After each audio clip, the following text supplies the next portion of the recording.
रातको 9 बजेको हुन्छ। श्रीमान अफिसबाट काम गरेर घर फर्किन्छ। घरमा आएर श्रीमतीलाई आग्रह गर्छ ढोका खोल्नका लागि र श्रीमतीले ढोका पनि खोल्छिन्। घरभित्र पस्न साथ उसले सास फेर्ने मौका समेत पाएको हुँदैन। श्रीमतीले चिच्चाउँदै बोल्छिन्, अब आयो सधैँ जस्तो ढिला, म त हैरान भइसके तिमीलाई झेलेर। श्रीमतीले झगडा गर्न सुरु गर्छिन् किनकि उनलाई उनको श्रीमानले समय दिन सकिरहेका हुँदैनन्। यसको कारण थियो उनी आफ्नो श्रीमती र बालबच्चाका लागि दिनरात नभनी मेहनत गरेको हुन्थे र घरमा समय दिन सकिरहेको थिएनन्। श्रीमतीलाई यो कुरा पटक्कै मन परेको थिएन।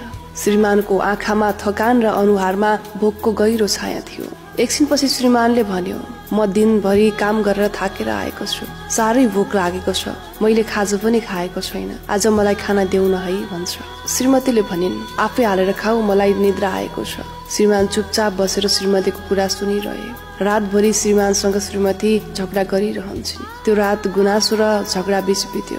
बिहानमा विनम्र स्वरले श्रीमानले भन्छन्, थोरै खाजा बनाइदेऊ न है, अफिस जान छ, ढिला हुन्छ।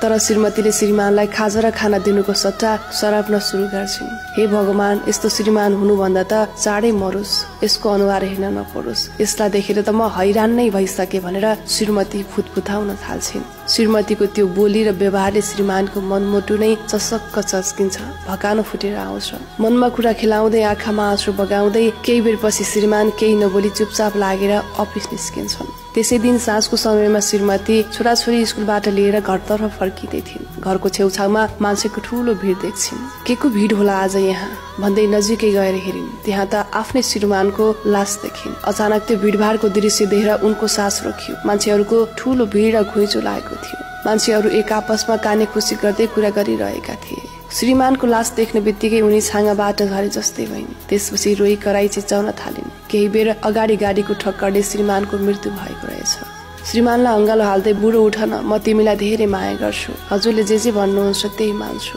म खाना पनि बनाएर दिन्छु, अबदेखि कहिल्यै झगडा पनि गर्दिन, तपाईँ बाहेक यो संसारमा मेरो अरू कोही छैन, हाम्रा यी ससाना नानी बाबुहरू तपाईँ बिना टुहुरा हुन्छन्, उठ न बुढो भन्दै कराउँदै थिइन्। तर श्रीमानले केही छिन अगाडि नै यो धरती संसार छोडिसकेका थिए। श्रीमतीको गाली शराबले उ जिउँदो रहँदा पनि सधैँ मोरे तुल्य हुन्थ्यो। केही दिन केही हप्ता हुँदै महिनौ बित्दै गयो। श्रीमानको मृत्युपछि उनले धेरै समस्याहरू झेल्नु पर्यो। घरको दुःख, समाजको तिरस्कार, गरिबीले भरेको जिन्दगी, सबैले थिचेकी आफन्तको हेला भएकी थिइन्। गाउँलेहरूले पनि उनलाई नराम्रो नजरले हेर्न थालिसकेका थिए। भएको घर जग्गा जमिन पनि आफन्तहरूले छिन्दिसकेका थिए। त्यसैले हामी भन्छौँ, कहिल्यै पछुतो पार्ने व्यवहार कोही कसैलाई नगरौँ। जिन्दगी सँगै बिताउनको लागि त श्रीमान र श्रीमती हो। दुःख सुख बाँच्नको निम्ति त श्रीमान र श्रीमतीको पवित्र नाता यसलाई भनिन्छ नि, होइन र? तर मानिस एकचोटि गयो भने अर्कोचोटि फर्केर आउँदैन।